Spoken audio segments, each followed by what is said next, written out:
Otro de los temas que abordaremos son los fundamentos filosóficos, especialmente en la educación. Uno de los temas más complejos de estudio es sin duda la educación, porque en ella está implicado el ser humano completo, es decir, con su estructura biopsicosocial y espiritual, lo cual lo convierte en un ser hipercomplejo.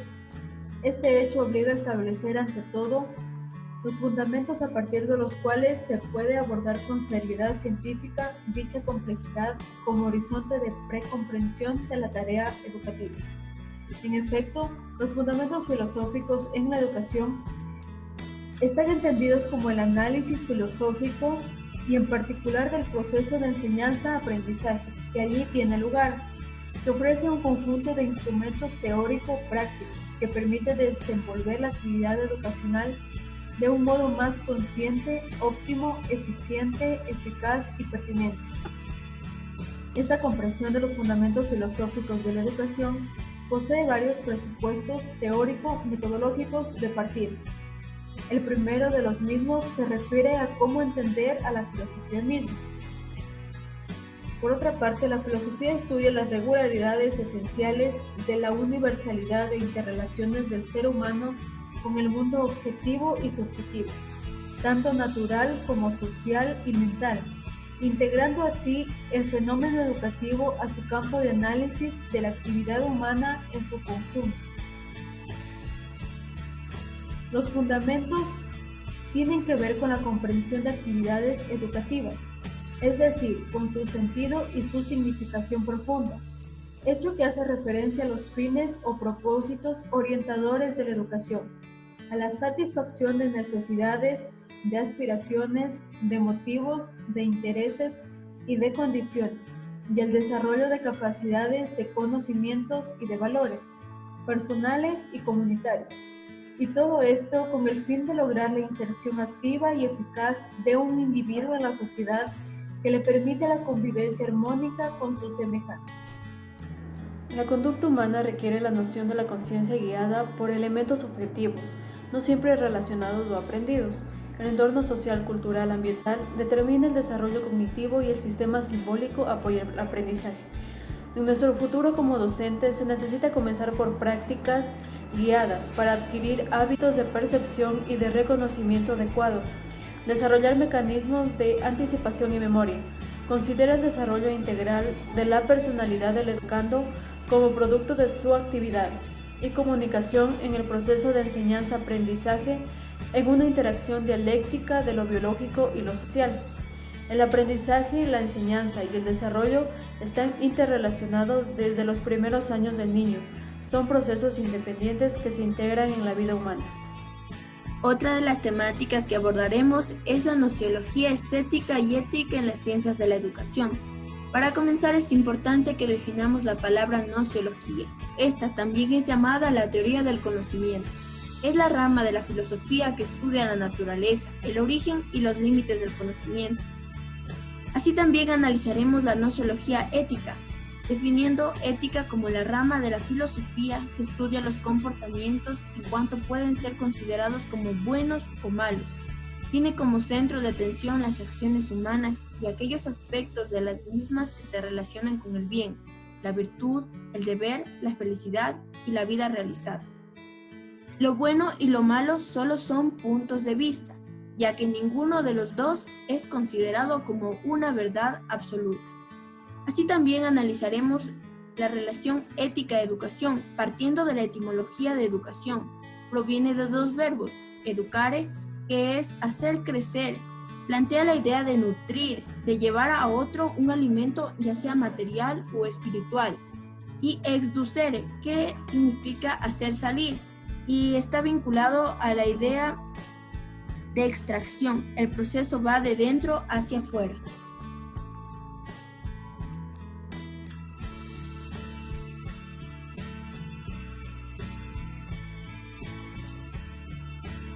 La nociología y la educación sobre el estatuto nociológico de la pedagogía. Citaremos el ejemplo de que en Grecia la pedagogía se desligó de la educación. La pedagogía fue entendida como conducción. Los pedagogos, que eran algunos esclavos, conducían a los niños a las escuelas, al foro o los acompañaban en las comidas colectivas. los llevaban a los juegos. Esta conducción era muy diferente a lo que hacía el maestro en las escuelas griegas. El maestro no conducía, el maestro enseñaba. La pedagogía y la educación ha tenido una historia singular que ha estado marcada por la identidad entre dos conceptos o por su separación. Los nuevos paradigmas educativos intentan plantear una nueva hipótesis. La pedagogía es el lugar desde donde se hace crítica a la educación. La educación, por su parte, es el lugar disciplinario, fijo, institucional, pasivo, que siempre busca unicidad del sentido. Dicho de una manera radical y sencilla, la educación es la tradición y la pedagogía es la renovación. Por otro lado, analizar el accionar del sujeto en la educación es dar paso al análisis histórico, en donde evidenciaremos que el estudiante ha sido considerado desde un pedazo de arcilla que debe ser moldeado por un docente hasta lo que en la actualidad lo consideramos como un ente activo de su aprendizaje. El desafío es grande, la educación es el cambio. Como docente en proceso de formación, considero que lo más importante que podemos dar a nuestros estudiantes es educación de calidad. Es decir, a más de formar seres académicos, debemos formarlos en valores y que estos puedan aplicarlos a lo largo de su vida. También es importante entender el gran lazo que existe entre la educación y la ética, pues un buen docente actuará con ética profesional. Si bien la familia es la primera educadora, es el docente quien consolidará todo lo aprendido y es también el docente quien adecuará el espacio para que éste sea un lugar seguro en donde el estudiante pueda mostrarse y demostrar todo su potencial. El estatus epistemológico de la filosofía de la educación. Los saberes integradores acerca del fenómeno educacional procuran la formación de sistemas que desde perspectivas distintas hagan comprensible y, según el caso, manipulable al contenido educativo en su globalidad. El proceso educativo va en dos direcciones: cómo hacer y para qué hacer. Al educar interviene el cómo en la conducta de un individuo a fin de obtener algo, el para qué. Estas son la pedagogía y la filosofía. Además, esta teoría de la educación es la consideración explicativa sobre el qué se hace. La formulación de objetivos educacionales responde a un acto de elección consciente del cuerpo docente, quien se basa en la experiencia previa y actúa con ayuda de distintos tipos de información. La filosofía de la educación, saber globalizador, comprensivo y crítico de los procesos educacionales. Educación moral y religión. La moralidad se refiere a lo que el ser humano debe hacer correctamente o bien dentro de su comportamiento en la sociedad. La relación entre moral y educación es muy estrecha, ya que va dentro de la educación, debe ser aplicada la moral de los individuos para asimismo aplicarla dentro de la sociedad. La educación moral se considera como una transmisión de conocimientos que los niños deben aprender y saber. Los niños no nacen sabiendo en qué consiste la moral, sino que se adquiere por medio de la experiencia que van viviendo día con día. La educación se puede ver similar a los términos moral y educación, ya que sin la religión no hay moral. Entonces, la religión tiene mucha influencia en la educación y en ocasiones es incrementada. Educación religiosa y enseñanza. Han estado muy ligadas desde siempre, aunque también han sido mal aceptadas en las escuelas, sobre todo la materia de religión. La enseñanza y el aprendizaje de la religión en sus distintos componentes, teóricos, prácticos, simbólicos, espirituales y formales. A través del desarrollo de esta área, se forman dimensiones esenciales del ser humano, rasgos del carácter, valores y actitudes individuales y colectivas.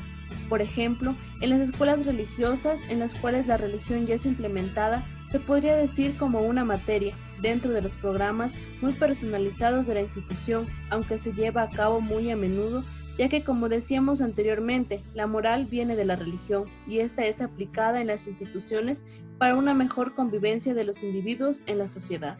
La educación es el arma más poderosa que usamos para cambiar el mundo. La infancia, especialmente los primeros años de vida, es la etapa que tiene más influencia en ella. En ella se sientan las bases de lo que más adelante seremos como adultos y en ella adquirimos los valores y los principios que determinarán nuestra conducta tanto en lo individual como en lo social. La educación infantil más bien es una herramienta para la formación de personas independientes, autosuficientes y con criterio propio. La importancia de la educación infantil radica sobre todo en su funcionalidad, es decir, en lo que aporta a los niños para la formación de su carácter, de su personalidad y más adelante de su vida profesional. En la educación religiosa, esta materia nos da la libertad de elegir, pero no se puede elegir lo que no se conoce. La clase de religión potencia la libertad. Quienes deseen ser católicos lo podrán ser con conocimiento de causa, y los que no se podrán inclinar por las demás religiones de forma más consciente y responsable. Más que el rechazo a la religión, el problema hoy es la ignorancia religiosa. Resulta más fácil negar una verdad que investigarla. Para poder rechazar algo hay que conocerlo. Gracias. Filosofía social de la educación. La educación puede considerarse como uno de los medios que emplea la sociedad para preservar su integridad actual y lograr su sobrevivencia futura. La educación y sus prácticas son partes de varias ciencias sociales. Platón ofrece, entre otras cosas, una teoría social acerca del papel de la educación, en la cual este era un medio que genera lo mejor de la sociedad, requerido para gobernar un estado ideal. Para el sociólogo Durkheim, la educación era un medio para integrar y consolidar los lazos que aseguren una sociedad estable. Según Dewey, la educación era un medio para facilitar lo que consideraba la clase más deseable de la sociedad, es decir, la democracia. Como siguiente punto que trataremos es igualdad y educación. El principio de la igualdad educativa en su sentido estricto. Dentro de este punto nos habla que todos los niños deben ser tratados de la misma manera o de manera semejante en todos los aspectos sustanciales. Una frase que nos ayuda a reflexionar es: una sociedad igual de hombres iguales no satisfacería nuestras normas comunes de moralidad y propiedad en la manera en que lo haría una sociedad justa. Como siguiente punto tenemos la libertad y educación. Una de las ideas básicas de la libertad es la de no ser impedido o de ser dejado en paz para hacer lo que uno quiere. El alumno debe ser libre para asistir a la escuela, participar en lo que en ella ocurra y hacer uso de las facilidades de que dispone. Es así como podemos decir que soy libre. Nadie está tratando de impedir que haga lo que tenga en mente. Finalmente tenemos el tema de democracia y educación. Esto sostiene que la educación debe ser aliada y cercana a la práctica y de las instituciones de la democracia, el cual tiene su principal supuesto.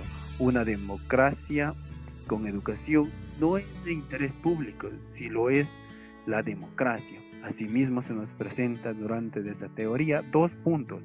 El primero es proporcionar educación en la democracia es de interés público. También será de interés público proporcionar lo que sea necesario.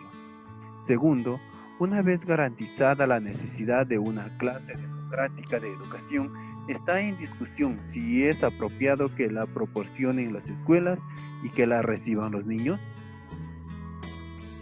Luego de haber analizado la temática respectiva que ya abordé anteriormente, lo que puedo acotar a manera de conclusión es que la educación se debe distribuir con sus bienes y ventajas de una manera igualitaria. Es decir, que a los estudiantes se debe otorgar una educación de calidad y calidez de una manera igualitaria, sin distinción de raza, etnia o cultura. Todos los estudiantes son iguales y se los tienen que ser tratados de la misma manera. También que la educación se debe realizar en condiciones de libertad. Además de ello, también acoto que la educación debe intentar producir ciudadanos para la democracia, es decir, formándolos siempre con virtudes y valores, ya que ellos son el futuro de nuestra sociedad.